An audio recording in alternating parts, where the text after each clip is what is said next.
Yahang manok. Luto. So, tayo nang mag-eat ng lunch. Ang ulam natin ay guess what? Pininyahang manok. Luto ni Habi. Yan o, sarap. Let's go. Sabaw na tayo ng kanin.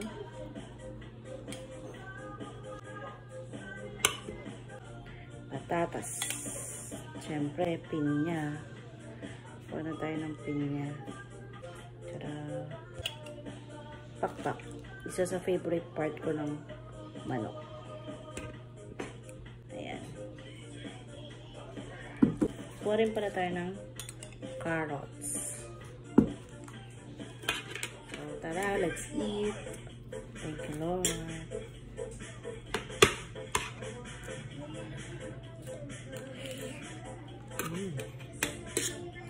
Sarap.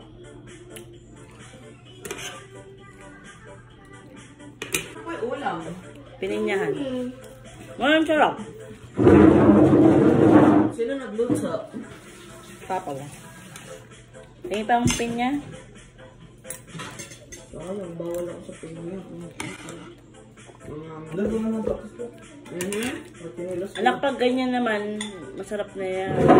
Hindi nakakaano ng pinya. Sa tindahan pa? Dito. Ano ba itong potato? Sarap.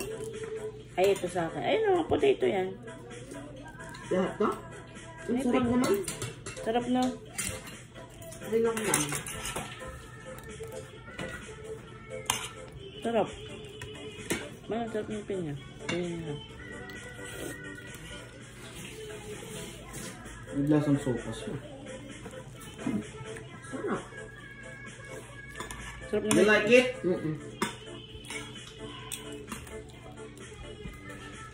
Sarap ng sabaw. Ilang kilo yun, man? Perfect. Pero may sabaw pa doon. Dami. Madaming sabon. Sarap. Ang sabaw pa nga lang ulam mo. Sarap talaga ng sabaw. Patatas.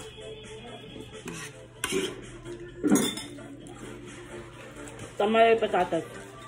Hindi sa ano, lusa.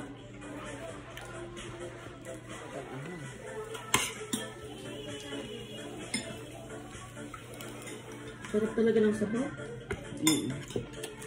Gutom na. Gutom na as. Kaya pala gutom. Kasi luto na.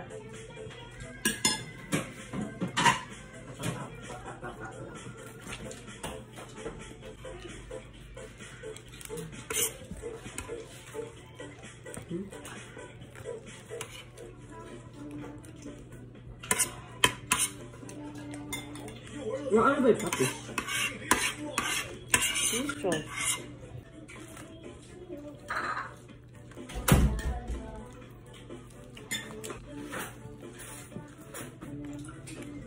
Ay?